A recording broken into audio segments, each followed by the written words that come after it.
You are now tuned into the sounds of Big Nate Sports Talk. It's on all the time, anytime. Take it away, feeling too good to me. Chilling all day, all in your space is where I wanna be. Here in this room, what did you do? I just can't get enough. Too caught up in your love. I've been trying to forget, but you won't let me. Something in my brain wants you. I've been hanging by myself, asking for help, but nothing seems to work on you. Yeah, you always make me feel like, oh yeah,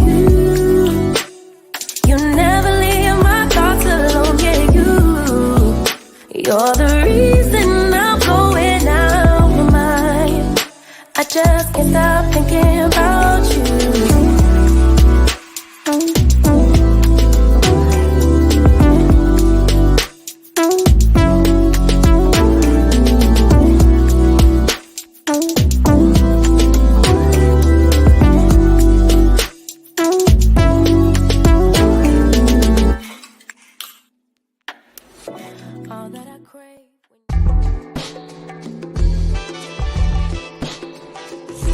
Tuned in to Big Nate Sports Talk, the show that is on all the time, anytime.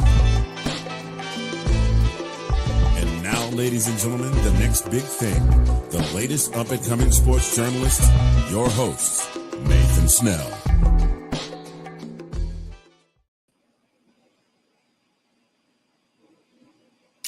Thanks, Mr. Anthony Handy, sir, for that wonderful introduction. Good evening, ladies and gentlemen. It is your host, Nathan Snell, a Big Nate Sports Talk podcast. This is episode 14, episode 18 of the podcast. In this episode, we're talking about the Maryland women's basketball team. In this episode, we are recapping the loss to Michigan State in overtime, and we are previewing the Maryland women's basketball team playing against the Penn State Nittany Lions. Before we get into that, there's a few things I want to say up front. After this episode is recorded, I'll be recording episode 15. That's an NFL preview. Check that out. Preview of the Ravens, Chiefs, Niners, and Lions games. That's it for right now. Also in this episode, I'm going to save something that's, I think, seriously important to talk about. One final thought, because there's a couple things that have that's transpired, and especially in the aftermath of the Maryland-Michigan State loss. Michigan loss, excuse me. But before we get into the actual game, I'm going to play off some tape. I promised I would play it from last game. So give me a second as I set everything up, and we will take it from there.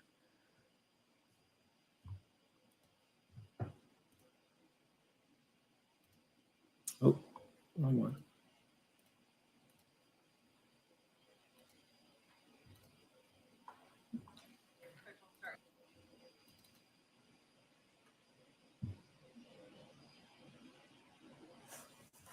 A really special day all around when you talk about the history and the legacy of this program and the amazing women that have come before us, being Alumni Day today. A lot of programs talk about family, but for us, it's real. And to see so many players come back and to be able to recognize the 2014 Final Four team, just an awesome day, and loved our response coming out of Wednesday night. Our defensive intensity from the jump was great to see. We forced 6 turnovers out of the gate in the first quarter. Over the last 3 games at home, it's been really important for us to get Jakia, Lav, Allie, adding that depth for us, and they've been very impactful. Love seeing the jump Breeze made, especially here in conference play. She's been sensational. The only time I have to get on her is when she takes herself off the court, because we need her on the court. But by far the most improved player in the league, and we just need her to continue to set that tone for us. Loved our third quarter. That's been an area for us and of improving. And then down the stretch here late, having the pride not to give up those O boards like the other nights. So really, anytime you can get a conference game win, really pleased. Questions for the players? Start with Bree on the left. Hey, y'all.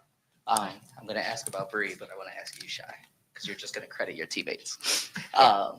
And especially in these last 4 games, Brenda just said, one of the most improved players in the league. What have you seen from her that's kind of really expanded her game, especially in these last 5 games or so? I think you've just seen the game slow down a lot for Bree. Obviously, just being a little bit more comfortable this year, getting to watch. I mean, it sucks last year that you didn't get to be on the floor as much, but I think it was just good for your growth, and you're just shooting fantastic numbers and doing well for us. And I think, she just flows in. She was ready for when her number's called. Always aggressive. Just sets the tone a lot for us. Oh, my sweet girl. Question for Jakia. Seemed like that fourth quarter, you had like the stretch of plays where it was really just like you saying, okay, we are not going to lose this. What was going through your mind as you entered that fourth quarter? Don't think about airballing that shot in the third quarter. For real, my coaches and teammates have confidence in me just to, keep shooting when I'm open. So just, making the right play is all I want to do. So. Well, my question might have been kind of like Olivia's for Jakia, so sorry if it's the same answer, I guess it's fine. But kind of how did you take over the game in the fourth quarter to when it was still kind of close to bring or increase the scoring margin a bit? Yeah, it's just reading my man. The first, if I have a drive and kick, I have the shot, take the shot. So it's just reading how my defense is playing me. That's basically it. Hey guys, this question's for anybody if they want to answer it. Compared to Ohio State second half and this second half, what do you think went differently for you guys as a team in terms of getting in a tight game but being able to pull it out instead of falling behind? I think, to me, I feel like it was the same second half. I think just being able to box out a little bit harder. I mean, I think we started the third quarter the same way. And I think we're just figuring out a groove of how to seal games at the end. But, I feel like we're just becoming Maryland. All right. Sure. Wait, Livia has one more. Right. Okay. Sorry. No. You can DM us. Shai, I wanted to ask about you again. Another game where you kind of picked your spots. I don't know if you weren't looking for your shot much early on and was kind of trying to distribute, but then, third quarter comes around and you get a little bit aggressive. Can you kind of tell us a little bit about that flow and what you saw? And again, I feel like we ask this all the time, how you decide when, okay, I need to score. Okay, now I need to distribute. My intentions wasn't to not be looking for my shot in the first half. Unfortunately, the rim just didn't like me in the first half. It was.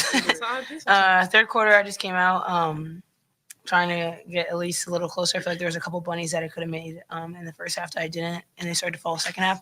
So just staying aggressive. I mean, I got to shoot, so just staying with it. Don't be discouraged if I miss.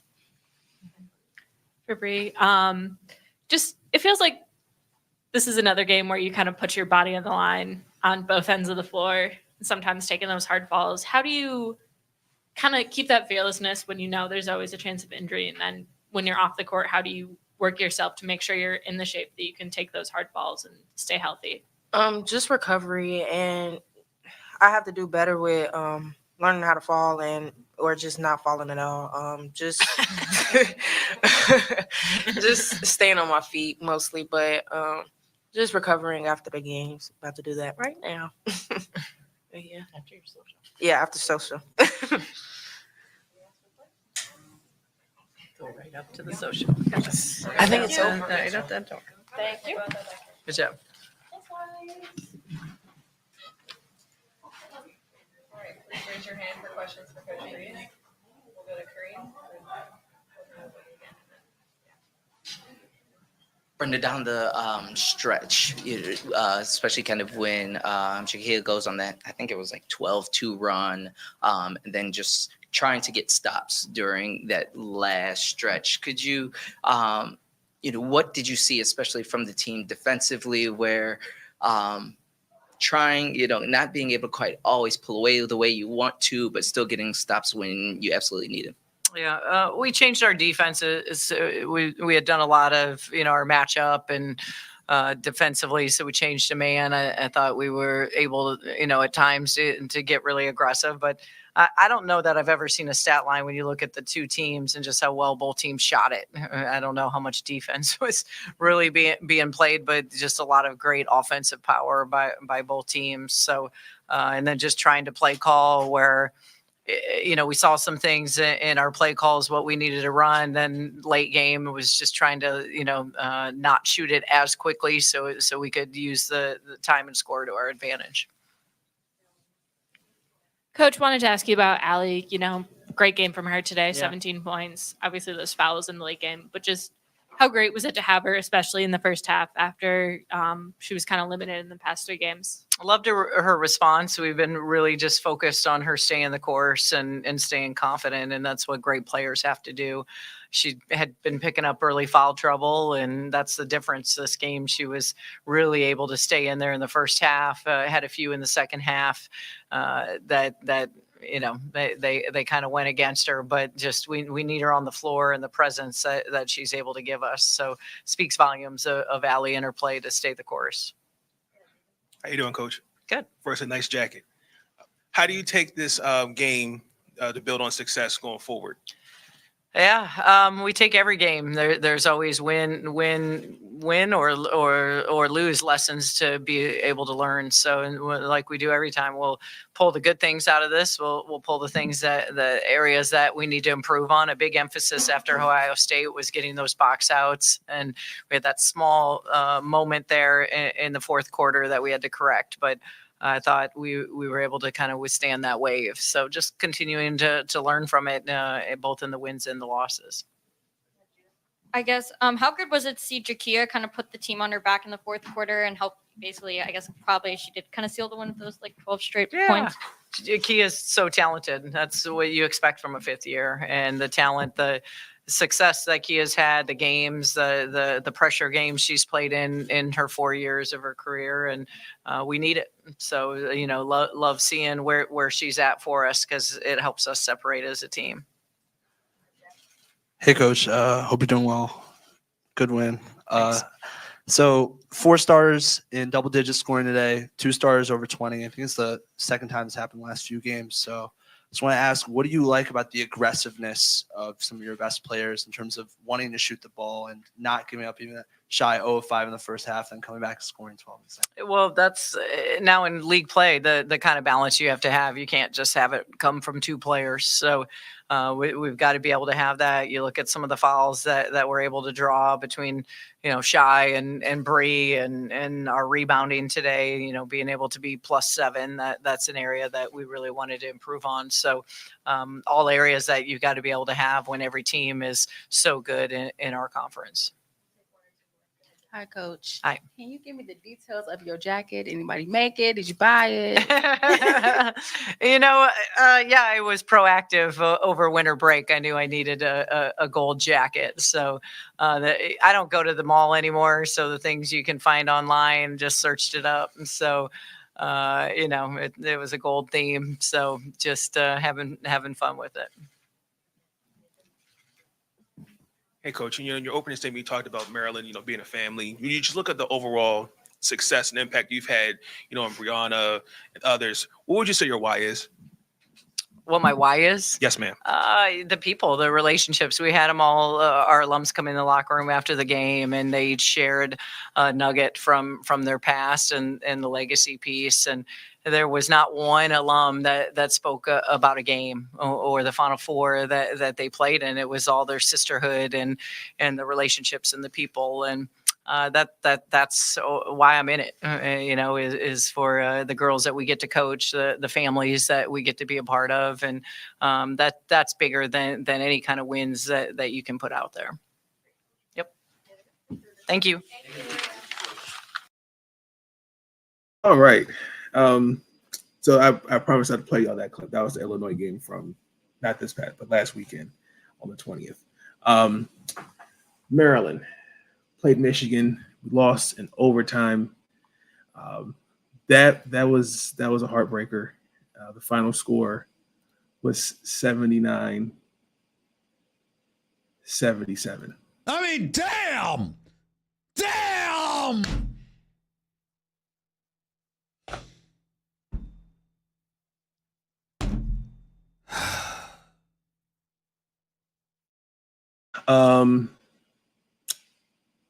Where do I begin?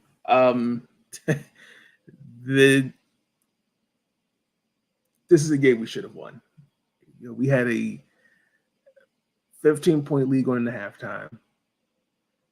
We were in complete control of the game, and then second half,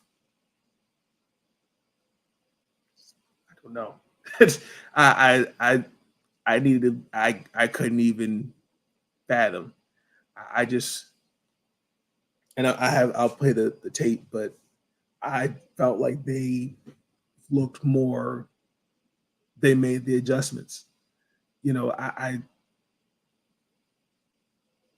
I felt as though there was a couple things that stood out to me. For the most part, we're playing a 2-3 defense. Then for some unknown reason, I don't know if it was due to foul trouble. I don't know if it was due to matchups. We went man to man. The start of the second quarter was, for example, another example, slow start. Michigan had five turnovers in less than 3 minutes. They scored 6 points off those turnovers. The third quarter was key. This is something that we've talked about all season so far. That's when things kind of they just flopped. They tightened up their defense on the interior. Now, the foul calling, again, I'm going to say this again. There's something that Lavender Brick said in the post game, and I agree with it. I think to blame officiating, that is a cop-out. Every officiating crew is different. But I do emphasize that the officiating needs to be consistent. If you're going to call something on one end, be consistent on the other. I feel like at times they were doing that, and there were times I felt like they weren't doing that. There was a lot of times where I kind of felt like some calls were being sold by Michigan, but they were very physical. I think, it wasn't until late the fourth quarter we had the lead the most of the entire game. I just think going on the road, you had a 15-point lead like that just stings. I really don't know what to say. We start off with 11-2 run. We looked pretty good. We looked composed, all those things. We were 10-16 from the field, 23 points. There's a couple threes we had. Jakia Brown in the first half had 16 points. She was 7-8 of shooting. We forced 12 turnovers with our zone defense. The second half, I just don't, even looking back at the tape, I saw nothing different. Michigan made some adjustments defensively, but it doesn't matter if I think this game would have been different if McDaniel wasn't ejected and Cheyenne Sellers didn't foul out. But doesn't matter who was on the floor. You can't. You got to finish. 4-12 just in the third quarter. 4-12 from the field, just 12 points, and I can't defend that.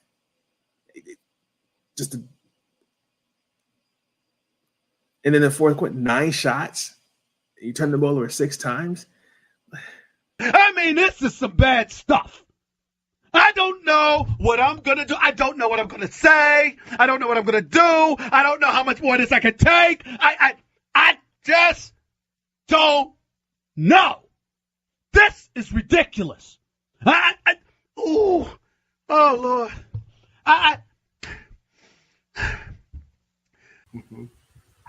can't defend that. What do you want me to say to that? I'm just speaking I'm just being honest. I just felt with not really having a true point guard out there. It was to the point where you had, and I'm not taking no stab or anything, but you had Faith running point. At times you need to have a true point guard. Offense just looked totally just different once they went out. And yeah, I mean, outside of that, I mean, this game should not have went into overtime. We were this close to making it double overtime. 0.6 seconds. Oh my God, Jakia had caught a lob and what's left of the basket, and then it just thing is going to go in, rolled out, and that was it. So that sucks. It really does. I mean, I think also I want to say Renee actually fouled out too. The last really time we've had a consistency with wins, and that was against James Madison. And I think we're still looking for some consistency. These next 4 games are going to be tough. We got to get, we got Penn State, Indiana, Iowa. This stings.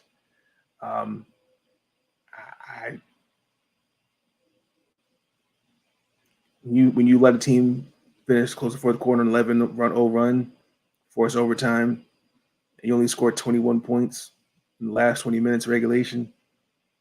I mean, it was working.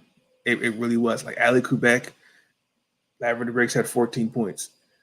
They had 5 of their players. All their 5 starters were in double figures.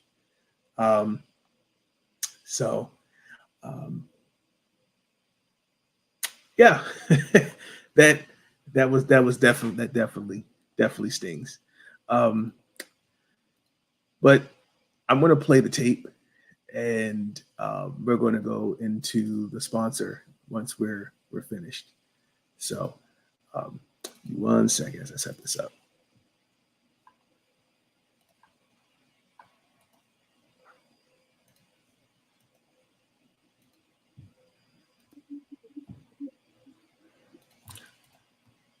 And just to let you guys know, I think I appreciate the optimism. I mean, you do have to get ready for the next one. But yeah, just take a listen.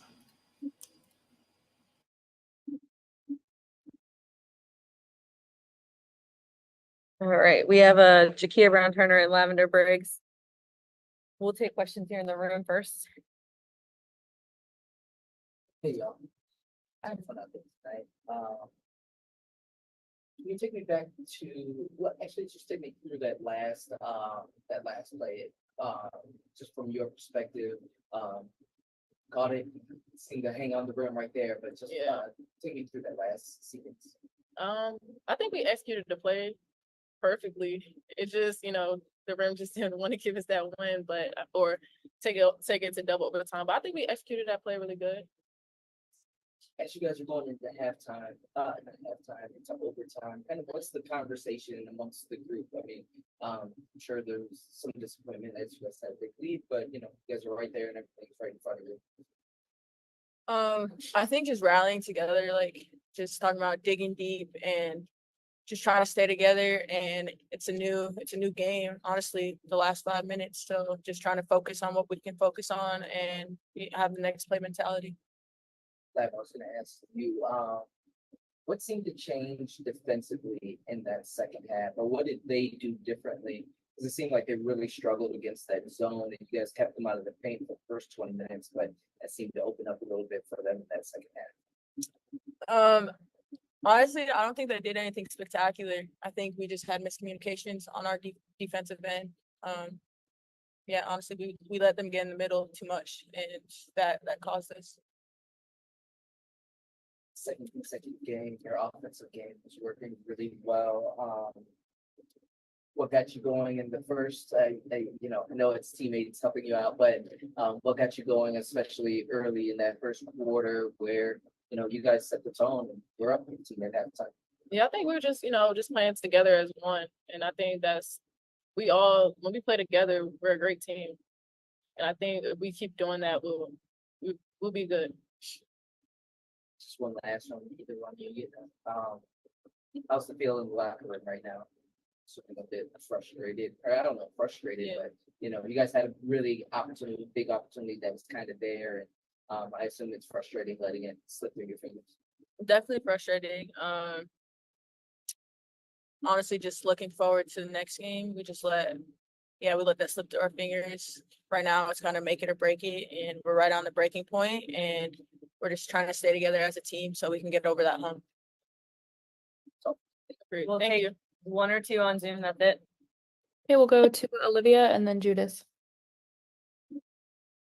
Hey guys, just from your perspective, what was there like a moment or like a series of plays where you felt like Michigan really like had that fight that kind of let them come back in this game? I mean, they're a hardworking team. They were working the whole game, and I think it was just our job to match that energy, which we did. Even though we lost the lead, but we still fought into the end, and it was a very competitive game.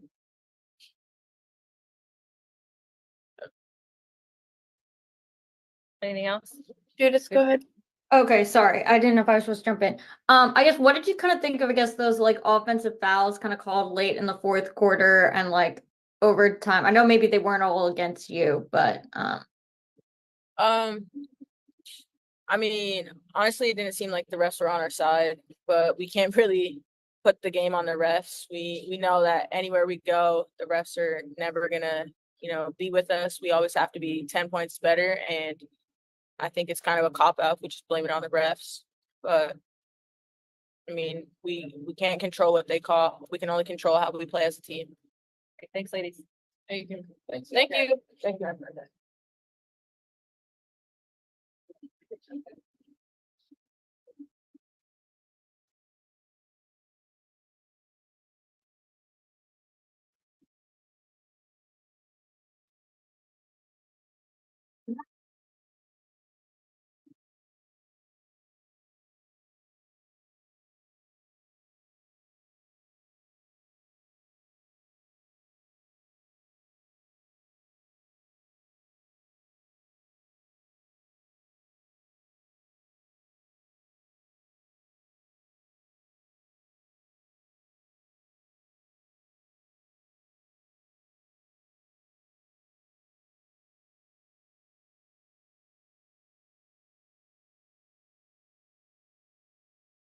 Oh, hey.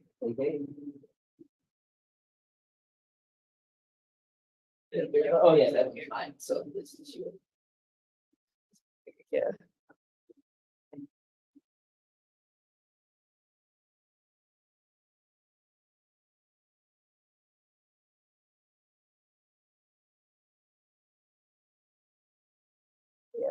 We'll let Coach start off with an opening statement. Yeah, tale of two halves. I was really pleased. The first half, I thought we came out, and I think it showed. We punched first. We were the more aggressive team on the glass, and 50-50 balls. I thought unselfishly moving the basketball, making plays for each other, and I thought Michigan was the more aggressive team in the second half. I think this one really hurts with a lot of adversity on the road, the foul trouble, the ejection by both players, definitely changed the game. And I thought Michigan just played a much more poised and a lot more composure, throughout the second half and into overtime. Pleased, I thought we still battled within a lot of adversity. We executed late, but it's disappointing to give up a 15-point lead when you're on the road to come out with a loss. We'll take questions in the room. Like you said, tale of two halves. From your perspective, what did the zone seem to really bother them in the first half and kept them out of the paint and off the boards, and that kind of switched in that second half? Did they adjust? What did they do? Yeah, they're really well coached. I mean, yeah, they adjusted. They went inside a little bit more. I thought they just were a lot more mentality to attack the zone. They were able to get us out of the zone late there, especially in the fourth quarter. They started hitting more shots, and I just thought they were a lot more aggressive in their movement on the offensive end. The ejections happened. How much did that kind of I guess how much did that affect the team? I mean, she's such a big energy. Disappointing. I thought it was going to motivate us. I thought it was going to turn it when we had a sluggish start to the third quarter, but it didn't really rally us in any way. I thought Michigan was just a lot more inspired. I thought it hurt us, losing a player like Bree and that kind of motor that she is, and then to get in the foul trouble with Brene and losing her and then losing Shy. So very, very thin. I thought their depth wore us out. So I was going to ask, what is the message after you lose? Those are 3 starters and put a lot of points up for them. Yeah, when you go on the road, you got, we've talked a lot about this. This year is our emotional, our poise and our composure. And again, I thought, we lost a lot of that in the second half, and Michigan had a lot to do with that, with the aggressiveness that they play with on both ends of the floor. But from our end, we've got to be able to maintain that composure. What were you guys trying to run on Faith kind of overthrows coming up that side? Yeah, we were trying to get it into Allie. She actually had she had her face guard, or she was, had a really good seal. She just overthrew it. What was the message post game?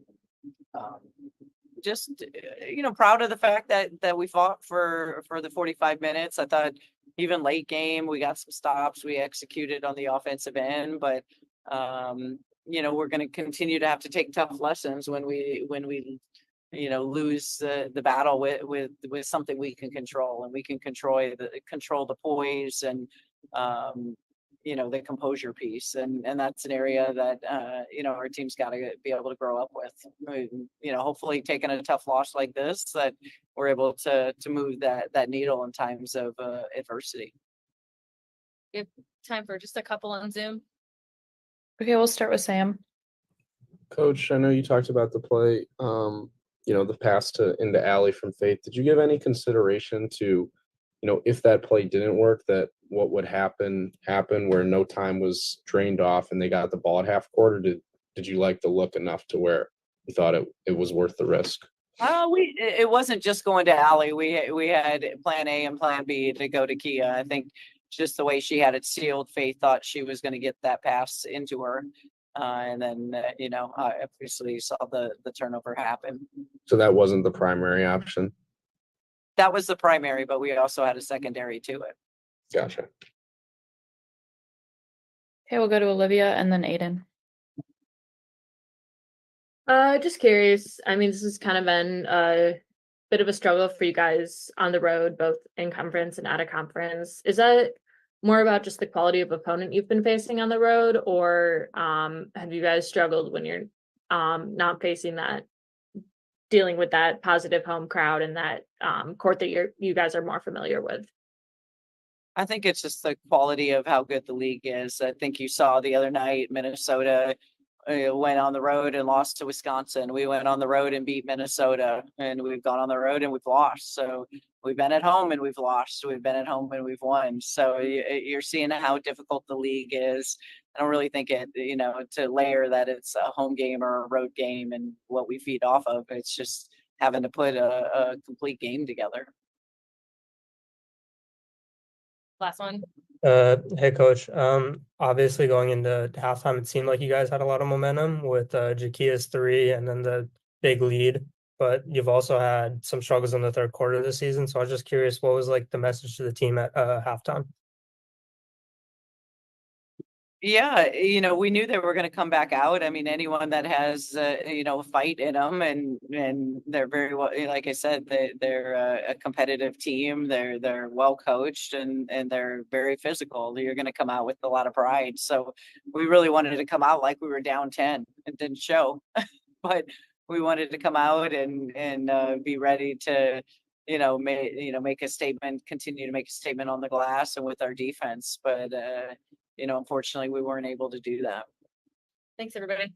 Thank you. How do you do that? How do you do that? What the hell is going on? Okay, that last part she said that stung a little bit because I felt like for the most part, if you take away the foul calling, I thought the girls did okay. I think if we kind of made more easier plays, I think we tied up the defense a little bit. And also, too, I think it was certain lineups Coach Freeze had out there at times that worked and didn't work. But I like Lav said, I'm not going to go and blame the refs for this loss. This was our self-inflicted. I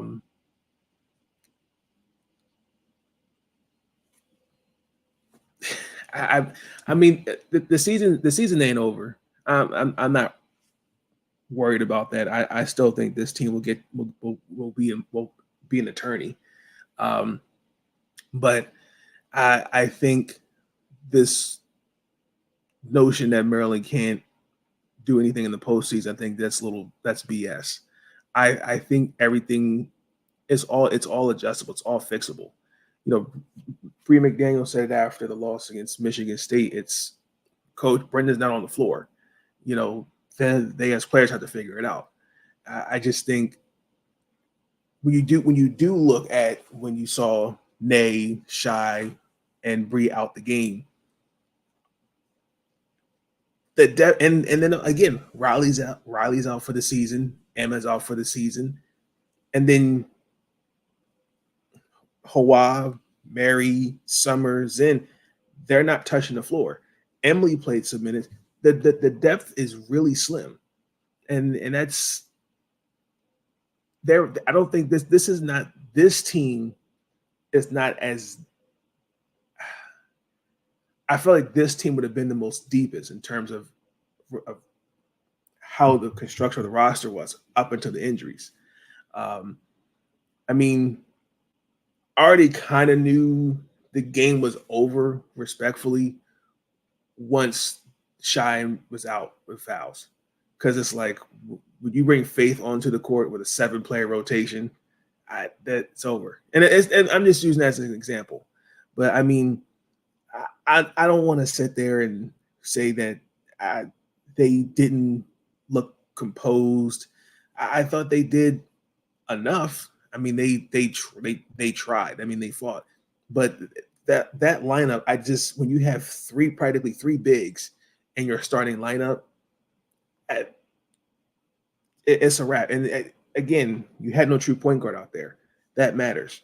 And I mean, give them credit. So if we do hit that shot, I think we would have won in double overtime. That's just me. But yeah, I really haven't recovered from this one. But I have a feeling with Sunday's game against Penn State, which is tomorrow, I feel like they're going to take their frustrations out on them. But before we get into that, let's get into the sponsor of Picnic Sports Talk Podcast. Ladies and gentlemen, do you want to dress like you're already famous? You can and you will with Zagnif. The following is a presentation of Zagnif Productions, LLC.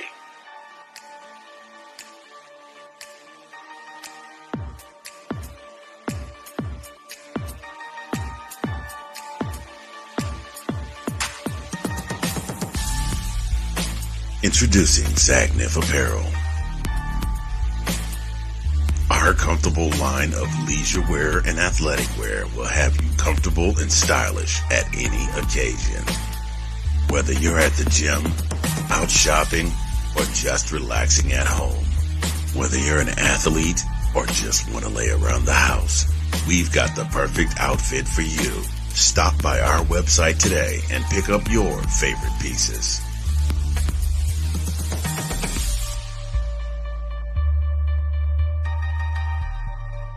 Zagnif Apparel. Dress like you're already famous.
Thank you for Zagna for Pearl for being a sponsor of Big Name Sports Talk podcast, ladies and gentlemen. You will dress like you're already famous with a nice 15% off using my discount code Big Nate for 15% off your final purchase.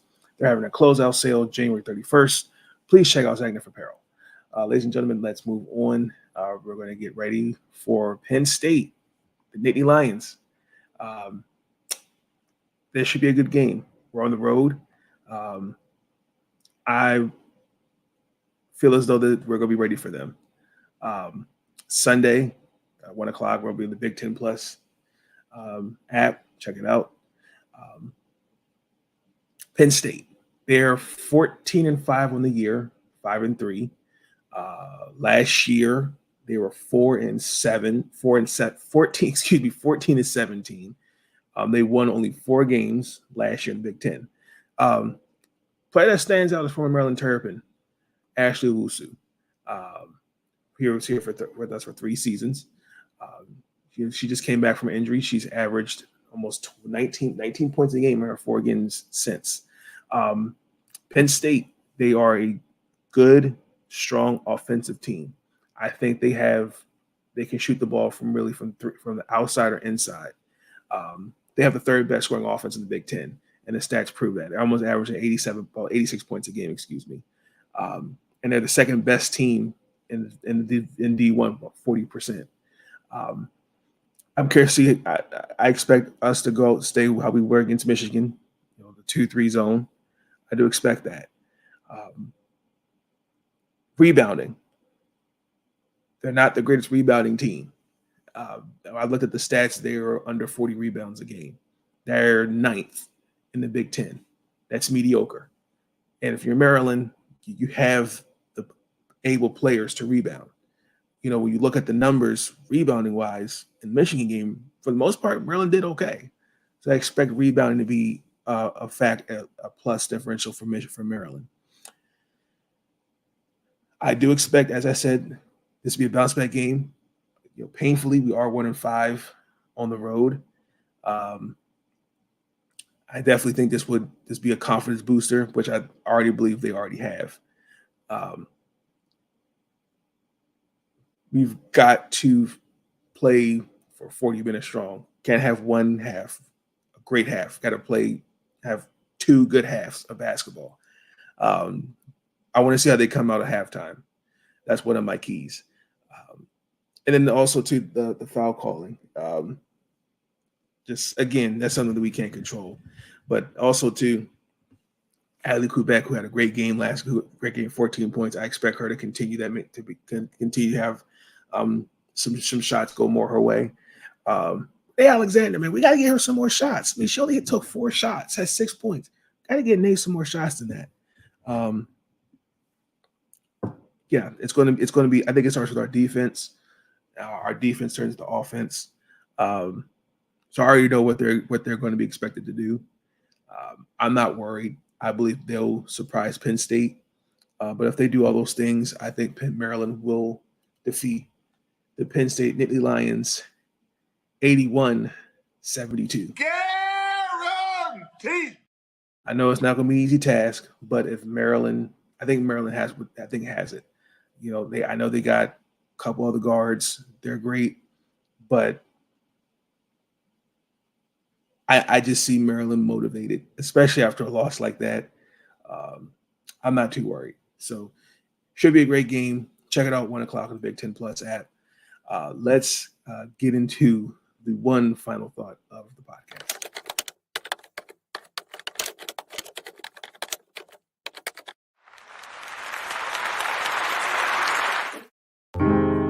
Thoughts are running through my mind, so I just some time to find a minute or two to organize them.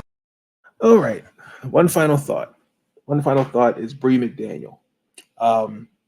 As most of us as Maryland fans know, Bree McDaniel was ejected during the Michigan loss. And since that time, the ejection, has now become a story for some people. I looked. There were several news outlets who I promise you, who were not even at the game or even covered the game, or even covered basketball, really made articles, just the fight. So I'm not going to show the fight, but we've already seen it on Twitter. And since then, there have been ignorant, racist fools to put out false narratives on Bree McDaniel, some of the nasty comments. I'm not going to reiterate those, but I think we have to understand something. Some of these college students are still kids. First and foremost, Henson, who was also ejected, we know her history. Went to Missouri. Not the first time she's done that. I was also disappointed in the commentators for that game because they all tried to insinuate Bree was the aggressor. She was not. If you watch closely, Henson is flailing her arm because they're both trying to secure a loose ball. It's called a jump ball. Henson yanked it away, instead of flailed her arm, jab, punched twice, and missed towards Bree. I just have a genuine question. If somebody swings on you, what are you supposed to do? Now, I understand that she should have held her emotions, and I get that. In that moment, if someone's swinging on me, there's going to be some furniture moving. And I said that in the tweet. But when you have news outlets, the New York Post, the Big Lead, what else? Just outlets that I've never even seen cover a basketball game. Just try to make stuff that make this a story. It's disgusting. Like, and we sit here all the time talking about ethics in journalism. Where are the morals? Why would you make that a story? Like, and again, I can see where, and that's dangerous. And it's not the first time this has happened. But trying to put this narrative on Bree that she's a dirty player and all this other stuff, that's bullshit. I had Bree McDaniel here on the podcast. We had a great conversation, great interview. If you saw in that first clip when we beat Illinois, you know who she gave a fist pump to? That was me sitting right in front of them, in front of the media table. That was me. She's a genuine, kind of hearted person. I reached out to her mom, shout out to Mama McDaniel, lovely woman. Made sure that they're all okay. Even allowed me to share a message to Bree, and she appreciated that. We know as Maryland fans and those who cover the team, we know who Bree is as a young woman. We're watching the growth, not of her in her game, but as a young woman as she is progressing through college. Her folks know that. People that being from Chicago, people know who she is. And I think for people to put out false narratives like what we've seen the last couple of days, it's just disgusting. And it kind of reminds me, where the hell is society at today? Where's the morals? Where's the respect? We just look at, like, if that was your child, how would you feel about that? If that was your sister, if that was your teammate, that would piss you off. But the fact that we painted her, they tried to paint her as the aggressor in that situation when she was not, is disgusting. But here, I guarantee you, Henson, oh, that's great defense. Love the energy. Love it. No. But yes, gotta couldn't hold your emotions. Yes, it was frustrating, but that was uncalled for. And I'm not going to share the tweets because I just think at this point they're just trolls looking for attention. I spoke to I even mentioned to one of her coaches on Twitter. I like Kevin Durant said to one reporter, asked a reporter years ago when he was in OKC, asked him about some of our Skip Bayless, and he said, quote, he's an idiot. Some of these guys you got to take with a grain of salt because all they're doing is looking for a reaction. And for the most part, again, we know who she is. We know who Bree is. We got her back. Not worried about. No, we're not going to let that happen. And, she has a really great support system. It's just disappointing just to see how something that happened that's a part of the game. Does not matter, men's side, women's side. That happens. You're going to have. I want players who are scrappy, who dive on the floor, hustle plays, all that. We want to see that. But because you see that, oh, that's a story. No, that is poor journalism.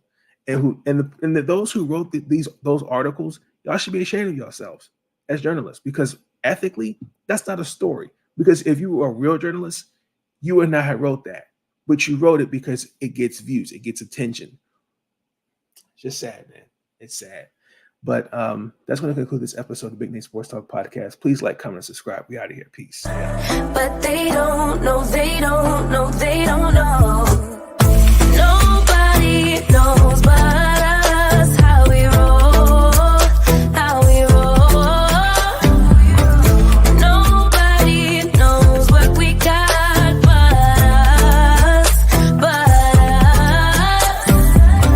Let them keep talking, let them believe that they know, 'cause they don't, no they don't, no they don't.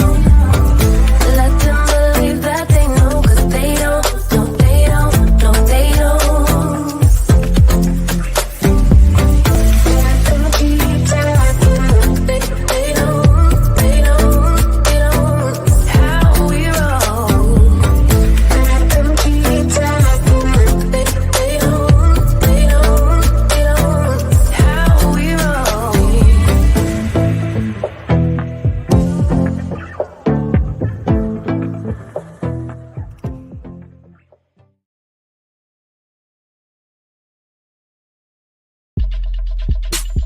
Thank you for tuning in to Big Nate Sports Talk. If you enjoyed that episode, be sure to like, subscribe, and share the next big thing, the next up-and-coming sports journalist, Big Nate Sports Talk. It's on all the time, anytime. I want to thank you, yeah. I want to thank you. Ooh. For all the times you put up with me. Thank you. And you helped me retain my sanity. Thank you. I want to thank you. And I want to thank you. All I want to do is say thank you for everything.